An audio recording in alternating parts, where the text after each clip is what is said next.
우리가 사는 지구에는 많은 동물이 있습니다. 그 중에 하나가 바로 인간입니다.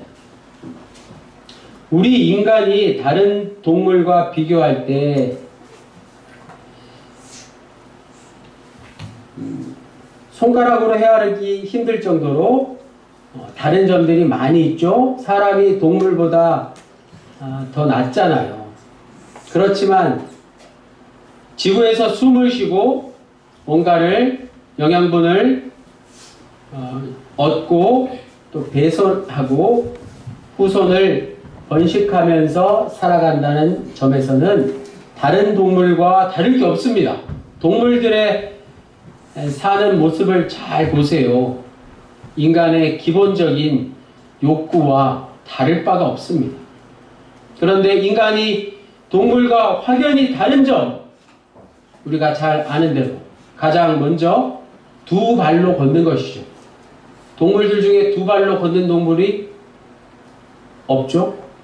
직립보행을 하고 그 다음에 불을 다룰 줄 알고 더 나아가서 언어를 사용하는 것. 이 세 가지가 인간이 동물보다 더 위대한 이유일 것입니다. 오랜 세월 동안 인류가 이루어낸 문명 활동이 바로 그런 노력들입니다. 그런데 오래전에 중생기 때 공룡이 멸종한 이유가 있었습니다. 온 세상이 다 얼어붙은 빙하기가 와서 지구상에 있는 모든 생명체들이 거의 다 멸종했다고 합니다. 그 이후로 인간은 그 어떤 추위가 닥쳐도 견딜 수 있을 정도로 좋은 집을 짓고 또 쾌적한 냉난방 시스템을 갖추었습니다. 경제 발전도 마찬가지입니다. 끝없는 경제 성장이 계속되고 있습니다. 현재 대한민국의 1인당 국민소득이 얼마인지 아십니까? 작년 자료보다 무려 또 많은 금액이 올랐습니다. 36,000달러. 우리나라 대한민국에 사는 국민 한 사람의 소득이 얼마라고요? 36,000달러. 1년 연봉이 하나로 5,200만 원 가량 된다. 대단하지 않습니까? 그러고 보니까 대부분 그 정도는 벌고 사는 것 같아요. 가족 중에 두 사람이 경제활동을 한다면 그 가정의 1년 연봉이 거의 1억에 가깝습니다. 다들 좋은 차 타고 또 좋은 아파트에 살고 도시에 가면 다들 그러고 살잖아요. 갈수록 빈부의 격차가 심해져서 문제지만 웬만한 직장생활을 하는 맞벌이 가정의 돈벌이는 제 생각뿐만 아니라 인간의 기본적인 욕구를 해결하는 데 충분합니다. 그러나 인간이라는 동물은 이런 정도의 경제 수준으로도 만족하지 못하고 더 많이 벌어야 한다는 강력한 욕심, 욕구, 욕망이 있으니 도대체 이게 어찌된 일일까요? 인간의 끊임없는 욕심이 어디에서 비롯된 것인가를 아는 게 오늘 설교의 핵심입니다. 그게 바로 소멸과 죽음에 대한 두려움에서 나온 것 아니겠습니까? 한마디로 오늘 현대인들이 더 많이 벌고 더 잘 살려고 발버둥치는 근본 원인이 어디 있다고요? 바로 두려움에서 비롯된 것이라는 사실입니다. 물론 그걸 자신은 잘 깨닫지 못하고 그렇지 않다고 애써 외면합니다. 인류의 생존 욕구, 즉 생존을 위협하는 두려움으로부터 탈출하는 것은 바로 국가의 역할입니다. 나라가 그 일을 맡아서 해야 하는 것이죠. 그래서 로마 제국과 같은 강력한 나라가 탄생한 것입니다. 제국의 이념은 주변의 작은 나라를 자신들의 가치관으로 완벽하게 통제한다는 생각으로 바뀌었습니다.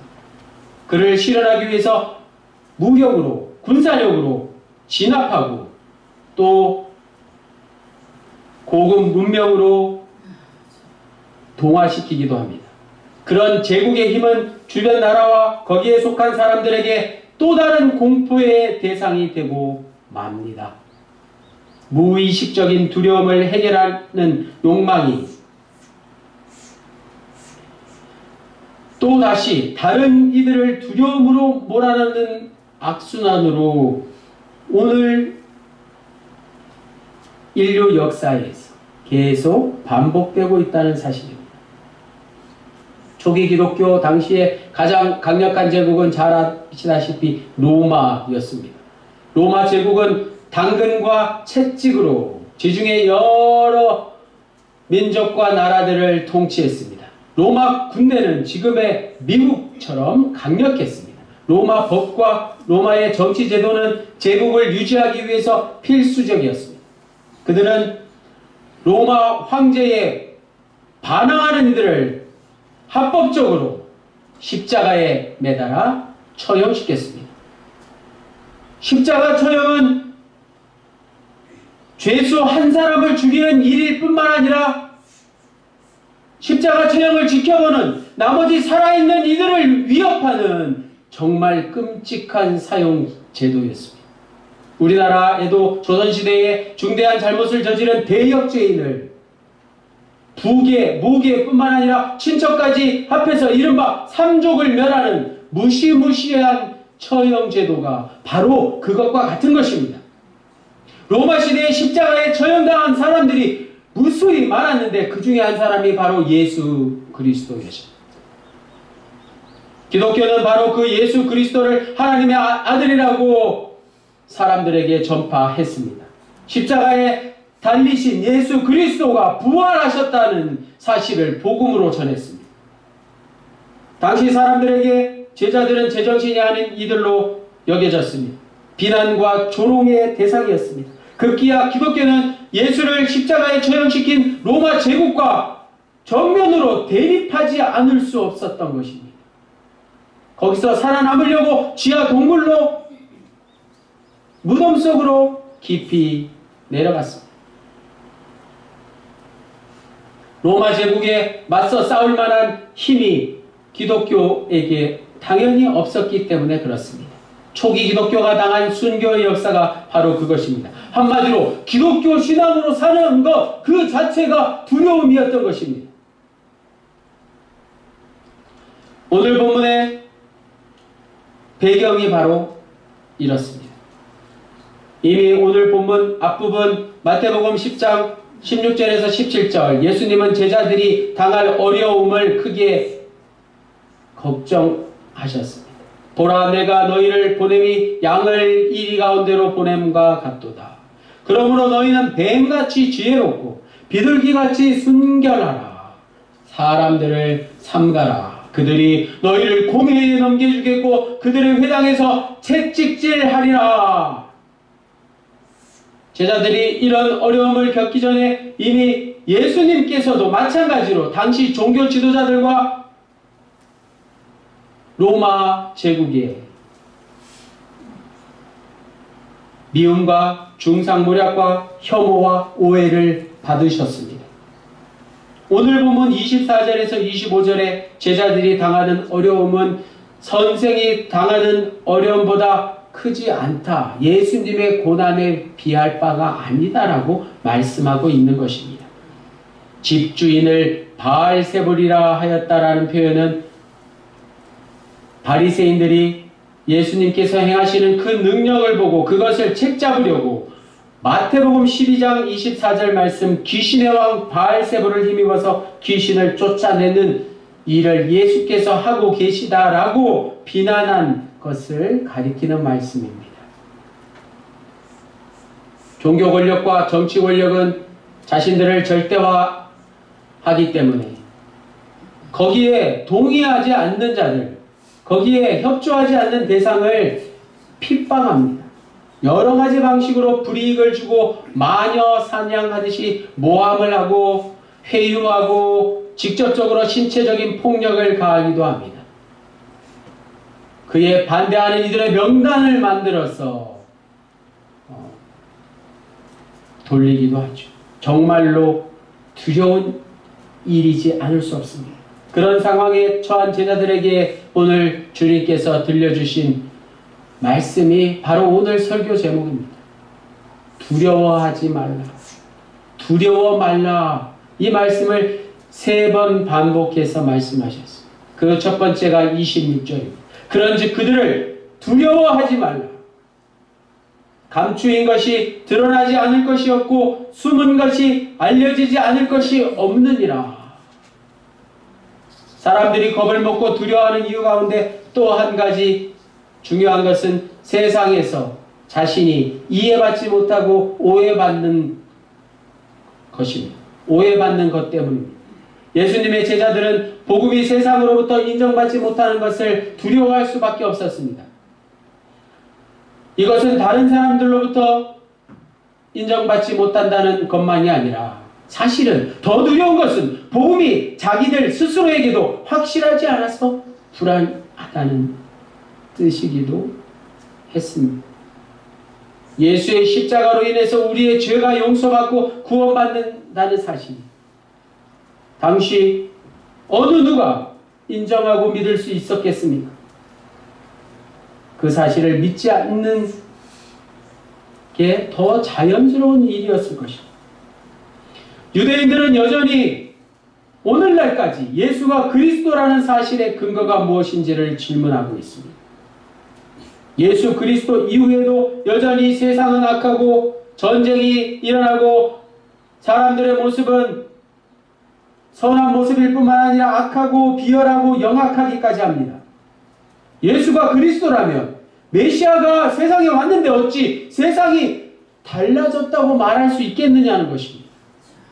예수 이전과 예수 이후에 세상은 여전히 변하지 않았으니 예수를 어찌 메시아로 인정할 수 있겠느냐? 라는 질문을 오늘 우리에게 계속해서 하고 있는 것입니다.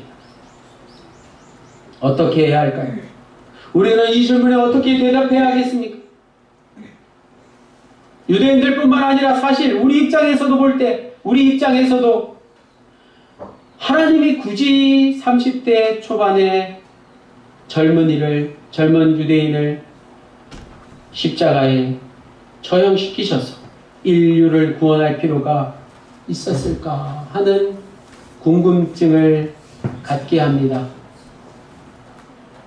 예수 십자가가 과연 답이었을까라고 질문해 볼 수 있는 것입니다. 하나님은 세상을 창조하신 분이시니까 말씀 한마디로 세상을 단번에 구원하실 수 있는 것 아닙니까?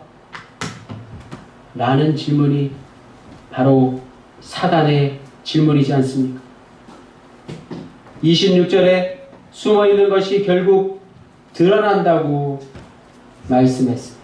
지금은 예수 십자가를 통한 구원이 다 드러나지는 않았다는 것입니다. 여전히 구원은 숨어 있습니다. 종말이 돼서 다 드러날 것입니다. 그때까지 우리는 십자가를 선포해야 합니다. 그리고 예수가 왜 그리스도인지에 대해서 계속해서 그 답을 찾고 증거해야 합니다. 그러나 또 다른 면에서 볼 때 예수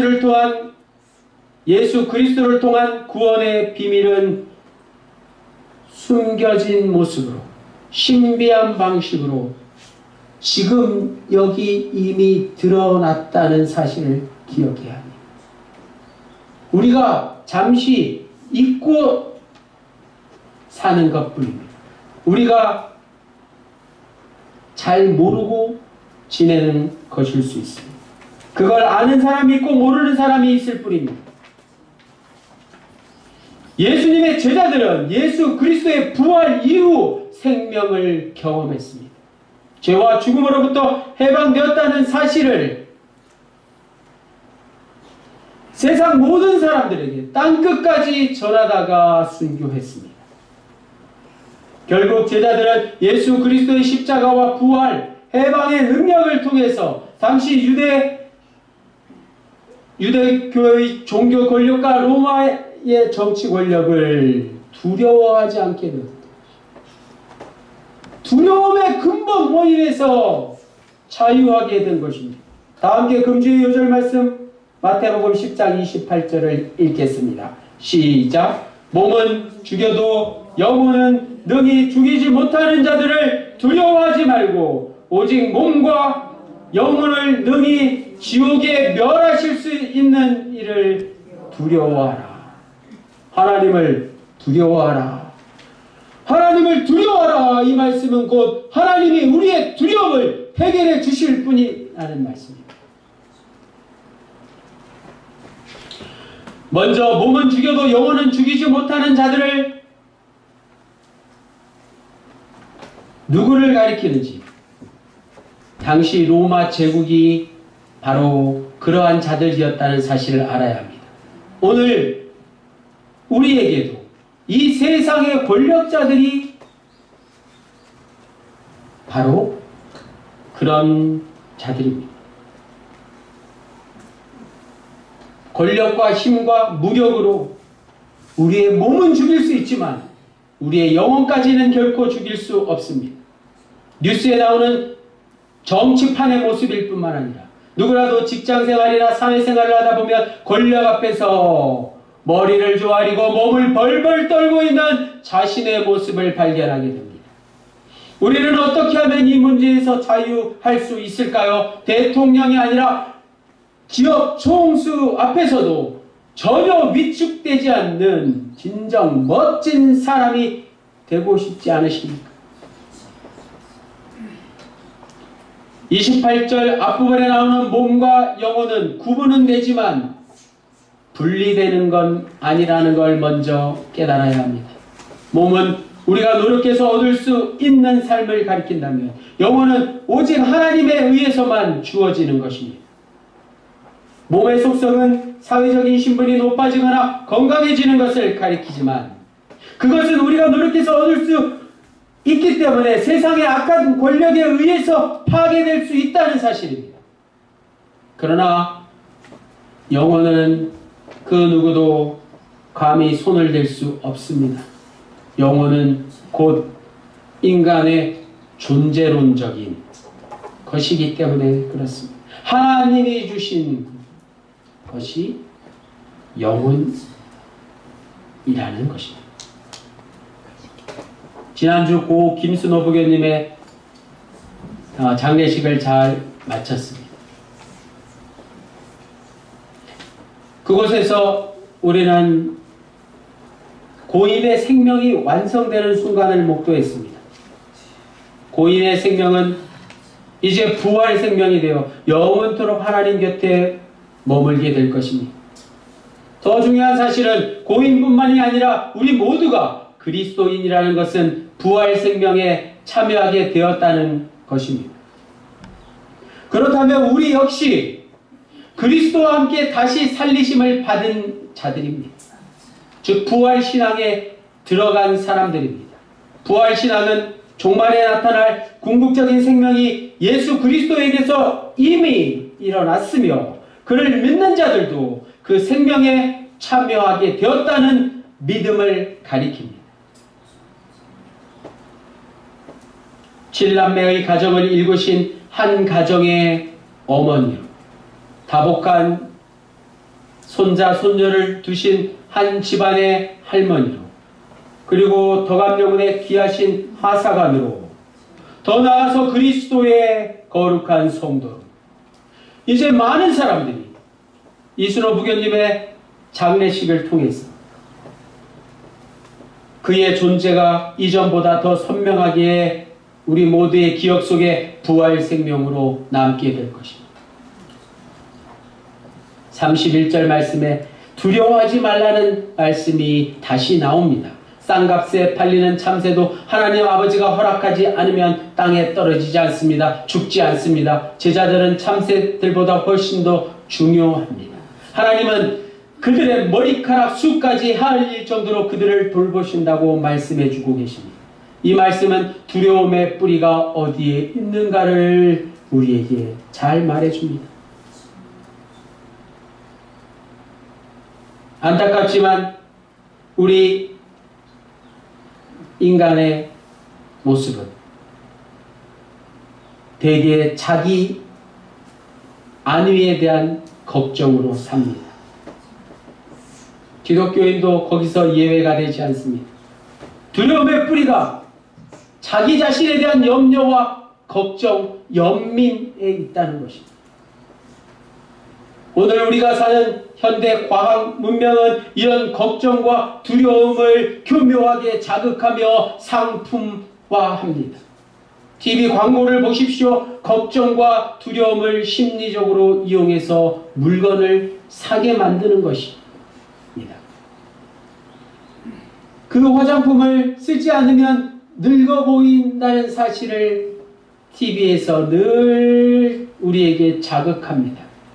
병원도 마찬가지입니다. 의학기술이 발전한 것은 좋지만 그로 인해서 자기 건강을 점점 더 걱정하게 만들고 있지 않습니까? 교육 현장도 그렇습니다. 아이들에게 선행학습을 시키지 않으면 남에게 뒤처질까 두려워하게 되는 세상을 우리 아이들이 살고 있습니다. 세상이 제시하는 가장 완벽한 인생살이를 실현하기 위해서 자신의 삶 자체를 소진해 버리다가 인생이 끝나고 맙니다. 오늘 본문의 둘째 단락은 34절에서 39절까지입니다. 첫째 단락에는 그리스도인을 박해하는 자들이 나오는데 여기서는 놀랍게도 첫째 단락과는 반대의 사람들이 나오죠. 사랑하는 가족들이 나옵니다. 예수님께서 36절에 사람의 원수가 자기 집안 식구다 이렇게 말씀하셨어요. 처음에는 이게 무슨 말인가 하지만 시간이 지나면 무슨 말인지 잘 알게 됩니다. 원수가 따로 없는 것이죠. 적대자들만 우리 인생을 힘들게 하는 것이 아니라 우리가 친밀하다고 여기는 이들도 우리를 더 정확하게는 서로를 힘들게 한다는 것입니다. 이 말씀대로 적대자들은 적대 행위로 인해서 어렵고 가까운 사람은 심지어 가족이라도 친밀한 행위로 인해서 어렵습니다. 가까운 사람에게 우리는 한편으로 그 사람이 감당할 수 없는 요구를 하게 되고 다른 한편으로 친밀하다는 이유로 지나친 요구까지 다 들어주기 때문에 우리의 삶이 피곤해지기 마련인 것입니다. 적대자들을 두려워하지 말라는 첫 단락의 말씀과 가족을 오히려 미워하라는 둘째 단락이 가리키는 말씀의 진정한 의미는 우리가 사는 인생살이에서 벌어지는 모든 문제들, 그게 적대적인지 친밀한지를 제쳐두고 자기 뜻대로 모든 걸 해결할 수 없다는 것을 말씀해 주는 것입니다. 세상 일이 결코 내 뜻대로 되지 않는다는 것입니다. 죽어야 끝이 나는 것입니다. 종말이 오기 전까지 그 어디에도 완전한 해결은 없습니다. 이제 예수의 제자 파송 명령 이후 제자들은 어떻게 살아야 할까요? 말씀을 잘 보십시오. 오늘 32절에서 예수님께서 제자들이 사람들 앞에서 예수 그리스도를 시인하면 당신께서도 하늘의 아버지 앞에서 즉 영혼의 차원에서 제자들을 인정한다고 말씀하셨습니다. 두 번째 단락의 처음 말씀 32절 말씀이 그것입니다.